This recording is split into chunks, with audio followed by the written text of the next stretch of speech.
Assalamualaikum warahmatullahi wabarakatuh. Bismillahirrahmanirrahim. Tabarakalladzi nazzala al-furqana ala 'abdihi liyakuna lil 'alamin nadhira. Allahumma shalli wa sallim ala sayyidina Maulana Muhammad wa ala alihi wa sahbihi asma'in. Amma ba'du. Semua pengurus PBNU yang saya hormati, semua habaib, semua ulama yang saya hormati, wabil khusus Kiai Haji Abdul Manan, Ketua Lembaga Dakwah PBNU, yang meskipun mondoknya hanya 3 bulan ini sebetulnya problem, sehingga saya kesini ini sebetulnya tidak pernah merasa ibadah. Ini bukan dakwah, ini show dakwah. Jadi yang namanya dakwah itu ya orang-orang di kampung nggak bisa ngaji, diajarin ngaji. Seperti saya di Jogja, di Rembang. Kalau ini show dakwah. Dan ini ada agak kesalahan karena mondoknya hanya 3 bulan. Jadi tidak bisa bedakan mana dakwah, mana show dakwah. Ini jelas show itu. Mungkin yang benar-benar dakwah yang sekarang sedang bikin masjid di pedalaman Kalimantan, pedalaman Sulawesi, atau saudara-saudara kita yang di Korea. Saya kemarin di Korea itu dakwah betul. Kalau ini agak-agak tontonan. Ya tapi masih bagus lah, melihat wajahnya habib ulama itu ibadah. Tapi begini ya, yang jelas saya berharap sekali, saya diundang sekali ini saja, jangan diulang. Karena mencintai ulama itu baik, tapi ngatur ulama itu dosa. Ini jadi ini harus dicatat. Jadi Imam Malik itu kalau diundang tuh marah, meskipun yang undang itu seorang raja zaman itu, Harun ar-Rasyid. Dia minta supaya Imam Malik baca Muwatta di istana untuk anak-anaknya, padahal seorang presiden mau ngajari anak-anaknya. Imam Malik marah, masyhur itu, al ilmu yu'ta la ya'ti, ilmu disowani, ora kok ilmu yang sowan. Di mana-mana timba itu ke sumur apa sumur yang ketimba? Timba ke sumur. Ini agak kecelakaan. Air pam. air pam katanya. Sudah banyak air. Sehingga saya kata orang banyak itu di SK-kan PBNU, tapi itu tidak pernah saya pikir. Karena saya melakukan kebaikan itu sebelum dapat SK. Saya ngajar sebelum dapat SK, saya dakwah di mana-mana sebelum dapat apa? SK. SK saya langsung minallahi ta'ala, dari Allah Ta'ala. Jadi kalau PBNU niatnya ikrar bahwa orang yang sudah manfaat diangkat, itu saya terima. Tapi kalau merasa ngangkat saya, tak lawan di pengadilan. Karena saya sudah jadi kiai sebelum diangkat PBNU. Ya ini saksikan ya para muhibin saya. Jadi kalau SK itu ikrar, ngakui kalau Gus Bak manfaat, saya terima. Kan hanya ikrar saja, Pak. Tapi kalau merasa ngangkat dari bawah ke atas, itu tak lawan sampai apa? Pengadilan, sampai di akhirat. Tersangkanya ya yang sedang jabat sekarang itu. Tapi saya yakin enggak, Kiai Miftahul Ahyar itu orang alim, karena alumni Sidogiri dan menantunya Syekh Vicky. Di antara gurunya itu pernah mbah mertua saya, karena istri saya orang Sidogiri. Beliau juga besanan sama keluarga Lasem, saya ini Durriyah Lasem. Pak Said Akil juga orang alim, mbah-mbahnya juga orang alim. Baru kemarin nyocokkan nasab sama saya. Buyut-buyutnya beliau itu adik buyut saya, pernah cocokkan sama saya. Gus, saya sama saya tua mana? Tua saya, buyut kamu adik buyut saya, kata saya gitu. Tapi saya tetap hormat sama beliau karena ya pernah sepuh, umurnya setidaknya. Jadi saya ulang lagi, ngaji seperti ini itu sebetulnya lebih ke show, pertunjukan. Supaya pertunjukan ini tidak dosa, saya isi ngaji betulan. Tapi jangan diulang. Karena saya biasa ngaji rutin. Saya di Jogja tafsir Jalalain sudah juz 23. Pernah khatam hikam. Sekarang Nashahul Ibad separuh. Saya ngaji di Sidogiri Itkon, di Sarang Balaghatul Quran, di Hajen Lubul Usul, tapi sarahnya yang Thariqatul Usul, sarahnya Mbah Sahal Mahfud. Jadi baru di sini ngaji bersaing sama orang yang mondok berapa? 3 bulan. Ini masalah. Masalah. Gak boleh mondok itu harus buat tulis zaman. Tapi ya tidak apa-apa, mungkin lagi ini ya. Jadi kalau mondok cepet itu kemungkinannya apa? Lajuni. Begini, tapi saya tertarik apa yang dikatakan Kiai Haji Abdul Manan tadi menyangkut kalimat tauhid. Saya ngaji di mana-mana bilang, kalau ngaji itu yang tahqiq itu detail. Detail itu bahasa Arabnya tahqiq. Jadi kita misalnya berpikir secara jernih, orang yang kafir 70 tahun itu pasti menjadi muslim karena melafadzkan la ilaha illallah. Dan itu bi ijma'il ulama. Semua ulama mengatakan demikian. Saya ulang lagi, itu bi ijma'il ulama. Karena mansus di Quran ada ayat kulil ladzina kafaru iyantahu yughfar lahum ma qad salaf. Kalau orang yang kafir 70 tahun bisa dihilangkan kekafirannya hanya dengan kalimat la ilaha illallah Muhammadur Rasulullah. Berarti kalimat ini statusnya apa? Penghilang kekafiran, apa? Penghilang kekafiran. Lalu ada kelompok yang mengatakan gara-gara kalimat la ilaha illallah dan pegang patok nisan itu orang menjadi kafir. Ini kan jadi paradok. Lafadz yang kita statuskan sebagai penghilang kekafiran dengan lafadz yang sama orang menjadi kafir. Itu gak ketemu nalar. Mbok nalar paling apapun tetap gak ketemu. Kecuali tadi ya dalilnya pokoknya ngotot tadi. Itu memang kacau itu. Tapi alhamdulillah mereka insya Allah ya sadar. Kamu jangan bayangkan mereka tidak sadar terus, berarti kamu doanya jelek. Bisa saja mereka sudah ingin sadar, berhubung di gojlok ini terus gak jadi sadar. Jadi jangan-jangan salah kita karena sering gojlok sehingga yang mau sadar jadi tidak apa? Tidak sadar.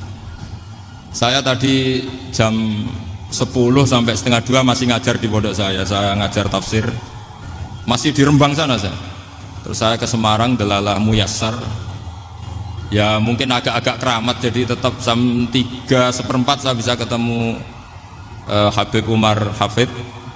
Saya beberapa menit ya diskusi tentang manhaj beliau, dan kebetulan saya sering belajar kitab beliau sama alumni-alumni Darul Mustafa. Meskipun saya tidak pernah ke sana, tapi saya tahu betul madhab beliau karena al arwah junudun apa? Mujannada. Begini, saya sering dingentikani Mbah Mun, politik tidak jelas itu bagian dari kejelasan. Ini yang perlu dicatat. Jadi politik tidak jelas itu bagian dari apa? Kejelasan. Misalnya begini, siapa yang mengira Khalid bin Walid yang sangat musuhi Rasulullah, dia panglima orang kafir ketika ngalahkan Rasulullah di perang Uhud, akhirnya Khalid bin Walid masuk apa? Islam. Begitu juga Wahsy, qatilu ahabbin nasi ila Rasulillah, pembunuh Sayyid Hamzah, akhirnya juga masuk Islam. Begitu juga Abu Sufyan, dia pemimpin besar kafir Mekah ketika perang Badar, ketika perang Khandaq, akhirnya juga Islam dan menjadi mertua Rasulullah Shallallahu Alaihi Wasallam. Dari fakta ini kemudian banyak ulama alim yang ngambil sikap itu ya coro Jawa itu anggang-anggang. Anggang-anggang itu gak tegas, tapi gak tegas dari rumusan ilmu yang detail. Saya ulang lagi, gak tegas tapi dari rumusan ilmu yang apa? Detail. Bisa saja orang yang sekarang kafir suatu saat mukmin atau muslim. Bisa saja yang sekarang sedang fasik suatu saat soleh. Bisa saja yang mondok 3 bulan roh SPB NU. Sementara yang mondok lama kadang KRT. Tapi itu hanya hukum duniawi. Saya yakin yang KRT ini PBNU di akhirat. Karena mondoknya lebih apa? Lama. Itu tak jamin. Saya juga berencana mimpin itu di akhirat saja, bukan di dunia. Makanya saya mohon SK itu berakhir muktamar mendatang. Karena saya sudah kiai sebelum diangkat. Makanya saya ulang-ulang, kalau pengangkatan itu niatnya ikror, saya terima. Tapi kalau niatnya ngangkat, tak gugat di pengadilan. Ini tidak guyon, ini betulan. Ya, tapi ini hanya guyon saja. Nah ini penting saya utarakan teori ngaji ya. Ini saya bacakan naskah asli Sayyid Umar Hafid supaya Anda dapat barokah beliau. Karena beliau selain alim allamah, muridnya Habib Salim juga beliau pernah ngaji kutub Sayyid Abdul Qadir Segaf di Jeddah. Juga beliau sering istifadah di beberapa kiai. Ini saya baca teks Arabnya kemudian saya terjemah. Bagi yang tidak setuju pemaknanya bisa gugat, karena saya baca Arabnya. Yang nggak setuju pemaknanya bisa gugat, tapi tak jamin kalah karena saya paham betul teksnya maknanya seperti itu. Logikanya tadi ya, ketika Rasulullah ngambil sikap tegas kepada Qatilu Hamzah yaitu Wahsy, dan ketika Rasulullah ngambil sikap tegas pada orang-orang yang mengalahkan beliau di perang Uhud, kaifa yuflihu qaumun fa'alu bi anbiya'ihim hakadha, bagaimana mereka jadi orang benar atau orang yang dapat kebahagiaan kalau mereka perlakuannya seperti Nabi seperti ini, yaitu Nabi sujja wajhu masyhur wa kusirat ruba, yaitu Nabi itu wajahnya terluka, gigi serinya tanggal. Orang-orang seperti ini itu nggak akan bejo kalau orang Jawa, nggak akan falah. Tapi apa yang terjadi? Allah menurunkan ayat laisa laka minal amri syai'un aw yatuba 'alaihim aw yu'adzibahum. Muhammad itu bukan wilayah kamu ngecap orang, menstigmasi orang itu tidak wilayah kamu. Saya bisa saja mengampuni mereka atau menyiksa saya itu atau menyiksa mereka itu wilayah saya, kata Allah. Saya bisa saja mengampuni mereka atau menyiksa mereka itu wilayah saya. Sehingga akhirnya apa? Rasulullah tidak ngambil sikap yang mungkin orang lain mengatakan itu tidak tegas. Tapi itu kearifan. Betul, akhirnya Wahsy malah masuk Islam. Khalid bin Walid panglimanya juga masuk Islam. Dan beberapa orang kafir juga masuk Islam, termasuk min bainihim ketuanya yaitu Abu Sufyan. Ini penting saya utarakan. Makanya ini saya baca pembenaran dari konstruksi pikiran tadi. Nah ini supaya khas. Ini khasnya orang mondok 10 tahun ini. Jadi ini saya baca ini. Nah, biar jelas ini nanti tagnya persis ya, tidak saya rubah. Ini di kitabnya Habib Umar Hafid, namanya itu Taujihun Nabi Limardoti Bari. Kalau diterjemah ya mengarahkan orang yang sadar. Nabi itu orang yang sadar ya, sampai ini termasuk orang yang sadar. Limardoti Robbi menuju mendapat ridho Tuhan atau Allah Subhanahu wa Ta'ala. Saya baca tagnya ini di halaman 179. Ini tidak ada yang saya rubah, tidak saya kurangi. Bismillahirrahmanirrahim. Fala buddha an nuwattina qulubana ala annana khadamatu ahli hadzal qaul wa yattali Allah min qulubina annana na'taqidu imkaniyata ayyasfa fi ahadina yaumal qiyamati man huwal ana kafirun yuslimu faya'lu sya'nu indal haqqi fayakunu sababan li khalasika fil qiyamah yumkinu dzalik. Jadi kita para dai, para kiai itu adalah khodamatu hadal qaul. Kita ini adalah pelayan alam raya ini yang selalu berharap alam ini akan lebih baik. Orang yang sekarang sedang kafir bisa saja nanti yang nyafaati kamu di akhirat, yaitu mereka masuk Islam lalu Islamnya lebih serius, akhirnya punya hak syafaat. Sementara kamu Islam mulai kecil tapi biasa-biasa saja seperti ini, mulai dulu ngaji terus sama Ki Abdul Manan, nggak pernah yang ngisi ngaji. Itu artinya nggak ada perkembangan. Makanya saya nggak ingin ngaji lagi karena saya ingin perkembangan Anda nanti tukang mengisi, bukan yang diisi.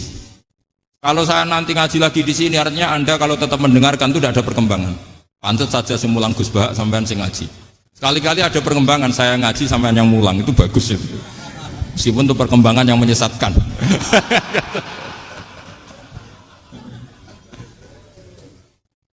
Ini penting saya utarakan. Ini dawuhnya Said Umar ya.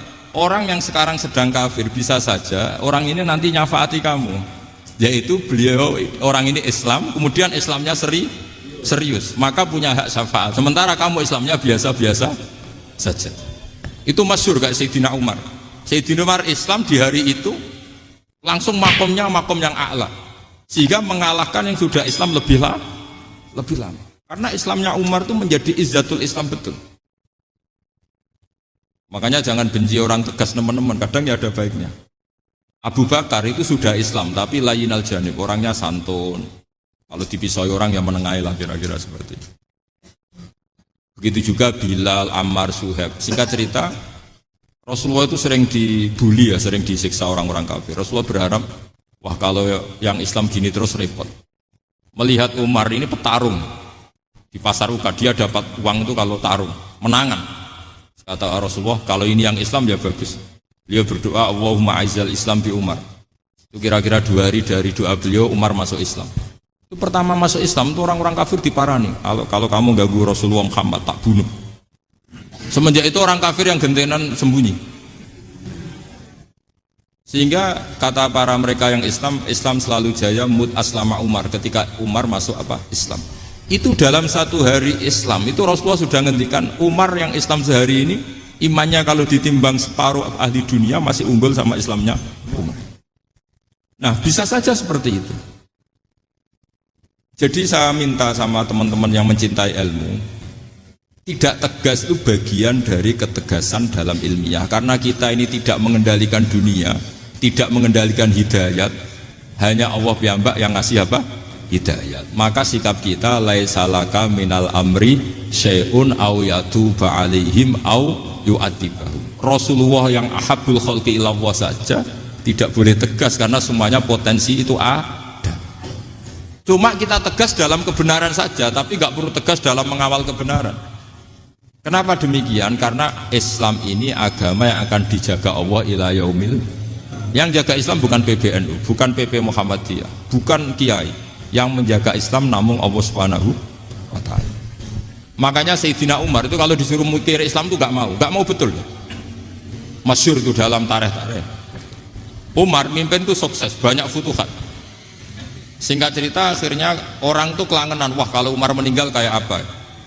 Sehingga Abdullah bin Umar setiap jalan-jalan tuh dibully, kalau sekarang dibully. Ya Abdullah bin Umar, bapak kamu itu gimana? Sudah sepuh mau meninggal kok tidak suksesi. Kalau saja ada orang penggembala kemudian meninggalkan kambingnya di hutan, kamu anggap orang yang mudoyi enggak, menyia-nyiakan kambing itu enggak? Ya iya, kata Abdul bin Umar. Apalagi amru hadil umat ini mau ditinggal gelanggang, nanti suatu saat Umar meninggal. Mbok ya suksesi supaya jelas. Logika itu diaturkan ke Umar radhiyallahu anhu, ke Sayyidina Umar. Pertama Umar agak tertarik dengan logika itu. Lama-lama beliau marah. Tidak jadi. Saya tetap tidak akan istikhlaf, tidak akan suksesi. Dan saya tidak akan mikir Islam katanya. Islam akan diurus oleh Allah Subhanahu. Terus beliau ngendikan, Islam ini jalan ketika ditinggal Abu Bakar. Bahkan ketika ditinggal ahabbul khalqi ilallah, akramul khalqi indallah, yaitu Rasulullah Muhammad sallallahu alaihi wasallam. Coba Islam dulu dipimpin Abdul Qadir ketua wali, dipimpin Wali Songo, dipimpin orang top-top. Sekarang dipimpin mondok 3 bulan jalan. Karena Islam yang ngatur Allah Subhanahu wa ta'ala. Jadi ini penting. Lo coba ustadz tuh banyak yang nggak bisa ngaji loh. Tapi ya laku ya nggak masalah. Lo saya kemarin di Korea seminggu. Itu TKI jadi khotib, ada yang jadi mufti, ada yang jadi suriah. Itu ada yang di sana jadi suriah, pulang ke kampung angon kambing lagi. Lo itu teman saya kenal. Suriah Korea. Iya suriah Korea tapi. Artinya gini, bahkan masjid semua yang di Korea itu didirikan oleh TKI dan TKW. Mereka digerakkan Allah untuk mikir agama, karena agama ini milik Allah. TKI saja mikir. Makanya ini penting, yo dakwah tapi tauhidnya sing kenceng, jangan dakwah kenceng tauhidnya kendor. Itu bahaya betul. Saya ulang lagi ya, ini dawuh Habib Umar. Jadi kata beliau, fala budda an wattina qulubana. Kita harus yakin seyakin-yakinnya bahwa semua kemungkinan itu mungkin. Makanya masyhur dalam tarikh ketika kafir Quraisy mau disiksa oleh para malaikat karena mereka sering menyakiti Nabi, kata Nabi gimana? Jangan. Saya berharap kalau bapaknya tidak mukmin, suatu saat anaknya mukmin. Masyhur dalam tarikh. Musuh Nabi besar siapa? Walid bin Mughirah. Punya anak Khalid bin Walid. Abu Lahab punya anak Darrah, itu mukminah yang baik. Abu Jahal punya anak Ikrimah, itu mukmin yang baik. Di Indonesia lebih hebat lagi. Bapaknya iso maca Quran, anaknya hafid. Bapaknya utun ratamat SD, anaknya jadi dekan. Di Indonesia banyak orang nggak siapa-siapa, anaknya jadi presiden, anaknya jadi menteri. Artinya jangan karena bapaknya kafir kamu nganggap anak turunnya pasti selalu kafir. Teori itu sudah salah zaman Rasulullah. Yaitu Walid akhirnya punya anak Khalid, Abu Lahab punya anak Darrah. Terus siapa? Abu Jahal punya anak siapa? Ini penting saya utarakan karena dakwah kalau terlalu semangat, nanti kalau menghilangkan tauhid bahaya. Tetap innal huda. Uni Soviet kayak apa? Mengkooptasi negara-negara sekelilingnya sampai jadi Zuni. Tapi apa yang terjadi? Uni Soviet yang runtuh, persemakmurannya semua rata-rata jadi negara apa? Islam, kayak Uzbek, kayak Ceknya, kayak apa? Karena agama ini diurus Allah. Sehingga kalau tapi kamu ngitmai agama nggak apa-apa. Makanya istilahnya Habib Umar, khodama itu pelayan, nggak apa-apa. Kita ngitmai agama itu nggak apa-apa. Dengan ngitmai terus mikir nggak apa-apa. Tapi jangan mikir yang merasa kalau kita mati, wah nanti agama ini kukut karena saya mati. Kamu itu siapa? Agama Islam ini tidak pernah dipasrahkan kamu. Diurus oleh Allah Subhanahu wa Ta'ala sendiri. Sehingga ketika Wali Songo meninggal, agama ini tambah kuat sampai sekarang.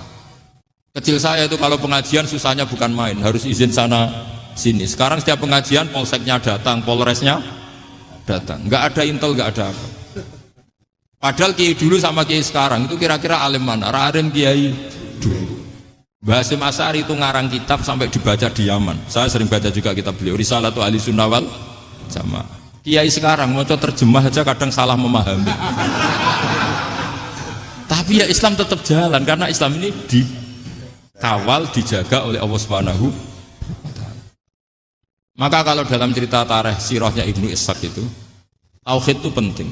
Beliau cerita begini, Sayyid Abdullah itu namanya Abdullah bin Abdul Muthalib.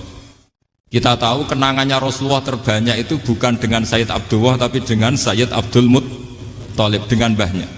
Karena Nabi itu mulai kecil dirawat oleh siapa? Mbahnya. Yaitu yang disebut Nabi ketika 2 bulan kan abahnya sudah meninggal. Ya saya baca ya, pakai bahasa Arab biar jadi bid'ah. Nanti kalau bahasa Indonesia ada bid'ah. Tidak betul tuh. Diba atau berjanji sebenarnya itu kitab sejarah, berhubung dibaca bahasa Arab terus kayak mantra. Terus yang belakang mau nyenggai soleh aleh, sehingga kubu sebelah bilang tuh khurafat dan bid'ah. Coba diterjemah ini, coba nanti saya baca bahasa Arab. Walamma tamma min hamli syahroni ala masyhuril aqwalil marwiyatu fiya bil madinati abuhu Abdullah wa kana qad istaza bi akhwalihi bani adi min at-taifatin najariyah wa makatha syahron saqiman yu'anu nasukmahu wasyaqwa. Terus di pojok sana bilang soleh aleh. Pasti kubu sebelah yang liwat, wah itu khurafat bid'ah karena dianggap mantra. Padahal artinya coba sampean baca bahasa Indonesia. Ketika hamil Rasulullah umur 2 bulan, abahnya meninggal di kota Abwa. Kota Abwa adalah kota keluarga besar ibunya Sayyid Abdullah. Kebetulan pas ke sana beliau sakit sampai 1 bulan dirawat. Bid'ahnya di mana kalau diterjemah? Wong itu kitab tarikh. Makanya saya nggak tahu yang membidah-bidahkan tiba itu karena tadi. Tapi sampean juga ikut salah karena nyenggai sholawat tantok itu. Jadi makanya saya bilang tadi kalau bahasa Arab bid'ah, kalau sudah terjemah tidak bid'ah karena kelihatan kalau itu hanya kitab tarikh. Coba bid'ahnya di mana? Wa ba'du fa'aqulu wa Muhammad bin Abdullah bin Abdul Muthalib bin Hasyim. Itu kalau diterjemahkan, kamu harus tahu siapa nama Muhammad. Muhammad punya abah siapa? Rasulullah Muhammad Abdullah. Punya abah siapa? Abdul Mut. Punya abah siapa? Hasyim. Coba baca gitu di kubu sebelah. Oh iya. Berhubung baca bahasa Arab. Wa ba'du fa'aqulu wa Muhammad bin Abdullah bin Abdul Muthalib bin Hasyim. Jadi itu hanya salah baca saja. Maksudnya salah yang hukumi, bukan salah yang baca, salah yang apa? Hukumi. Sayyid Abdullah ini orang yang tauhidnya sangat kuat. Sayyid Abdul Muthalib lebih kuat lagi. Saya cerita sedikit betapa pentingnya tauhid. Ketika pasukan Abraha bawa pasukan gajah mau menyerang apa? Ka'bah. Itu sebelum menyerang itu semua aset-aset milik orang kafir Quraisy, milik orang Quraisy lah. Itu ditawan, diambil. Termasuk milik Sayyid Abdul Muthalib, milik Abdul Muthalib. Terus ketika mau masuk Ka'bah, mau masuk Mekah, kata Abraha, man sayyidu hadal wadi, siapa yang kamu tuakan, yang kamu pertuan di sini? Oh, Abdul Muthalib. Abdul Muthalib itu dipanggil, itu auranya luar biasa. Abraha yang di tempat perkemahannya itu harus duduk di atas karena dia raja, itu duduk di atas gak berani. Saking wibawanya Abdul Muthalib, ini mbahnya Rasulullah. Akhirnya Abraha bilang gini, saya duduk di bawah tidak mungkin karena saya raja. Kamu duduk jejer saya tidak mungkin karena nanti umat saya kecewa karena raja kok disaingin gitu. Ya sudah, sambil berdiri-diri kita ngomong. Akhirnya Sayyid Abdul Muthalib tadi Diomongin gini, saya itu tidak ingin merusak orang-orang Mekah, orang-orang Quraisy. Saya hanya kecewa punya tempat ibadah dikencingi, diberakin sehingga saya mau merubuhkan Ka'bah. Tapi dengan damai, nggak ada perang. Apa jawabnya Abdul Muthalib? Lucu. Nggak apa-apa, Ka'bah kamu robohkan silakan, nggak apa-apa. Yang penting unta saya yang kamu sita kembalikan. Harta saya yang 100 unta kamu sita kamu kembalikan. Itu Abraha kagetnya bukan main. Kaget karena kamu itu pemimpin apa? Tadi saya hormat kamu karena kamu tak anggap orang hebat. Hadhil Ka'bah dinu abaika. Ini Ka'bah itu agama kamu. Pas saya hancurkan kok kamu tenang-tenang saja. Padahal pas mau saya hancurkan kamu tenang-tenang saja. Malah tanya unta kamu itu gimana? Apa jawabnya Abdul Muthalib? Inna lihadzal baiti rabban hamahu. Sebab Ka'bah itu ada yang punya dan pasti akan melindungi Ka'bah. Tapi kalau unta itu milik saya, ini urusan saya, ini unta. Jadi inna lihadzal baiti rabban hamahu itu tidak milik saya, itu ada yang punya. Ya sudah, biar yang punya aja yang jaga. Itu tidak urusan saya. Akhirnya unta dikembalikan, aman deh. Terus akhirnya dia ke Ka'bah. Fa'akhudha bi halaqatil bab. Karena dulu apa itu? Halaqatil bab. Karena dulu itu yang dipakai apa itu? Pegangan itu bentuknya apa? Bulat. Makanya diistilahkan halaqah apa? Bulat. Kalau sekarang halaqah ilmiah itu seminar. Tidak. Halaqah itu buluhi lain lagi. Pegang terus bilang gini, kata Abdul Muthalib, ya Allah, Ka'bah ini mau dihancurkan oleh Abraha. Ka'bah ini milik kamu. Saya mau ke gunung, mau melihat apa yang kau lakukan terhadap orang yang mau merusak Ka'bah. Terus Abdul Muthalib bilang ke umatnya, wa ya qaumi, ayo kita ke gunung melihat ma fa'ala rabbuna, apa yang akan dilakukan Tuhan kita terhadap orang yang mau menghancurkan Ka'bah. Jadi santai saja, santai. Terus Abdul Muthalib naik gunung sama orang-orang Quraisy. Abraha datang mau merusak Ka'bah, terus terjadi alam taro kaifa fa'ala rabbuka bi ashabil fil. Itu melihat. Dan betul Ka'bah dijaga Allah. Islam juga gitu. Ketika Islam dikooptasi Uni Soviet, semua ulama, semua wali perasaannya hanya nunggu kehancuran Uni Soviet karena pasti agama ini dijaga Allah. Saya setiap sholat, setiap munajat ketika baca Rabbana lakal hamdu bil samawati wa bil ardi. Dulu saya iskal itu janggal. Ya Allah, engkau zat yang layak dipuji, yang pujian itu memenuhi langit dan bumi. Pikiran saya kalau bumi ateis itu mujinya kayak apa? Tapi Masya Allah, ketika saya datang di Korea, bumi ateis, ternyata di sana banyak masjid, banyak tasbih, bahkan ada sakduna di sana. Karena Allah sudah ngendikan lakal hamdu mil'us samawati wa mil'ul ardi. Dan sekarang nyata, semua bumi ateis, bumi apa saja, ada tasbihnya, ada tahmidnya. Makanya sadaqallahul adzim ketika ngendikan sanurihim ayatina fil afaq walladzi arsala rasulahu bil huda dinil haqqi liyuzhirahu 'alad dini kulli. Makanya saya mohon sekali bahwa agama ini harus kamu khidmah. Tapi enggak boleh kamu pikir. Atau dibaliklah, khidmah maka memikir. Tapi tidak usah GR bahwa agama ini diserahkan sampean. Saya juga agak ridho. Agama kok diurus orang-orang kayak gini, kayak apa nasibnya? Jadi ini penting, karena rata-rata kiai alim itu tidak jelas. Terus oleh orang-orang yang nggak pernah ngaji itu, wah ini nggak jelas, nggak tegas. Islam itu harus tegas. Maksudnya tegas itu kayak apa? Tegas itu di wilayah kita. Kalau istri kamu mau diperkosa orang itu boleh tegas, itu wilayah kamu. Tapi kalau hidayat itu wilayahnya Allah Subhanahu wa Ta'ala, kita tidak pernah tahu. Bahkan yang sudah Islam saja, nyuwun sewu, itu nggak ada jaminan mati husnul. Kita tahu dalam sejarah Sa'labah itu dapat gelar hamamatul masjid, merpatinya masjid. Tapi kita tahu akhirnya Sa'labah itu apa? Su'ul khotimah. Sampai dalam Islam selalu diajarkan ya muqallibal qulub tsabit qalbi ala din. Jadi kalau kita sendiri saja masih ingin selalu husnul khotimah, agak ada ruang untuk mudah menvonis orang lain. Makanya saya salut sekali ketika Habib Umar menulis kita semua ini mengkhidmati hadal kaun. Dan selalu berharap bisa saja suatu saat orang yang sedang kafir bisa saja suatu saat muslim. Nah soal kalau yang sama yang harbi menyerang kita ya tarung. Kalau artinya kalau yang merangi kita ya kita wajib perang, kalau enggak ya habis kita. Seperti kita lakukan ketika diserang Belanda. Tapi ketika mereka musta'man, dhimmi, mu'ahad, orang-orang kafir yang mau berdamai dengan kita, ya kita damai. Sebagaimana yang dilakukan Rasulullah SAW ketika berdamai dengan kafir Quraisy yang dipimpin Suhail bin Amr. Masyhur itu dalam tarikh. Singkat cerita kan Sayyidina Ali ini pernah konflik sama orang Khawarij. Kata Sayyidina Ali, ya sudah lah, namanya kita musuhan, kita tidak usah ketemu, pakai mediator, kata Sayyidina Ali. Kata orang Khawarij, ini apa-apaan kok butuh mediator, nggak ada Qur'annya, nggak ada hadisnya. Kira-kira kalau Sayyidina Ali orang Jawa, nggak ada apa tidak tahu. Walhasil Sayyidina Ali akhirnya baca ayat, wa in khiftum shiqaqa bainihima fab'atsu hakaman min ahli wa hakaman min ahliya. Jika suami istri tengah konflik, maka yang keluarga suami kirim mediator, yang keluarga perempuan juga kirim. Terus kata Sayyidina Ali, wa amru ummati Muhammad a'dhamu min amri rajulin wa imra'atin. Kalau suami istri saja ketika konflik butuh mediator, apalagi ini kelompok besar pasti lebih butuh mediator.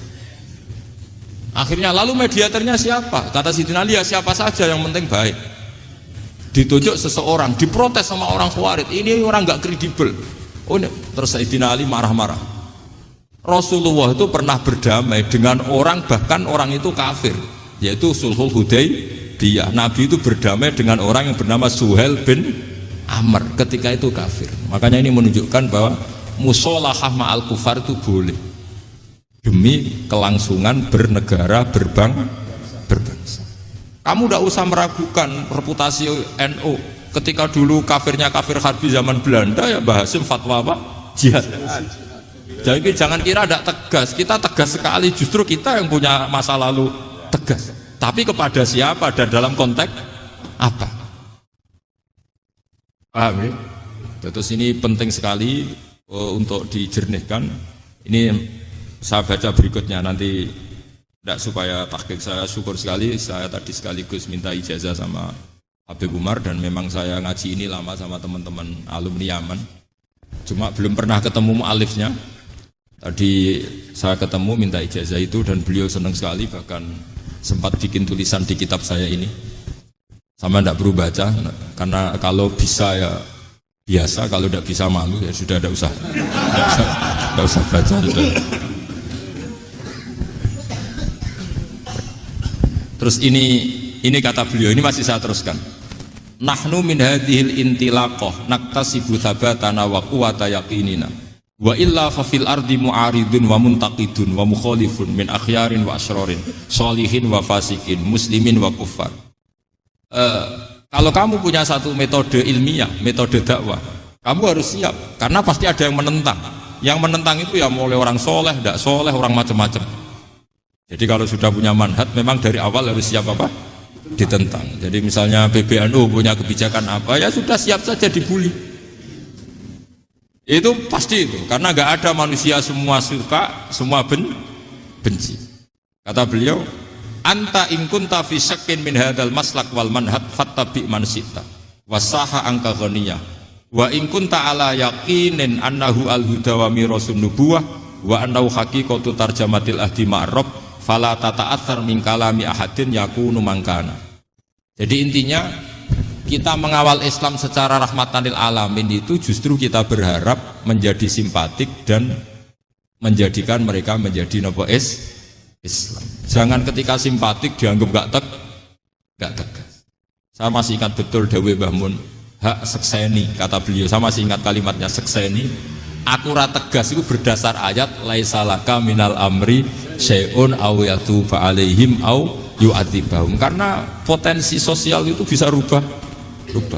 Orang yang sekarang kawan kamu bisa saja suatu saat jadi musuh. Yang sekarang musuh kamu bisa saja suatu saat jadi kawan. Terus kamu ngambil sikap tegas dalam sesuatu yang nggak stabil seperti ini, lalu tegas itu kan nggak pada tempatnya. Makanya yang seperti ini kata Allah pakai asa itu menawa. Asa wahu ayyaj'ala bainakum wa bainal ladzina ataitum minhum mawaddah. Bisa saja orang yang sekarang musuhan dengan kamu suatu saat dijadikan mawaddah. Kamu udah mawaddah itu saling mengasihi. Kamu udah usah tanya, wallahu qadir, kata Allah, karena Allah mampu. Jadi dalam hukum-hukum sosial Allah seringnya bilang apa? asa. Misalnya wa asa antakrahu syai'an wa huwa khairul lakum wa asa antuhibbu syai'an wa huwa syarrul lakum. Karena masalah sosial ini semuanya asa, yang pernah tahu siapa? Bisa saja sekarang saya Rois Surya, nanti SK-nya nggak turun lagi, tapi saya tidak apa-apa. Bisa saja nanti santri 10 tahun dipimpin 3 bulan, nggak apa-apa. Bolak-balik nggak apa-apa, saya tidak akan kecewa. Karena masya Allahu kana wa malam biasa lam yakun. Assalamualaikum warahmatullahi wabarakatuh.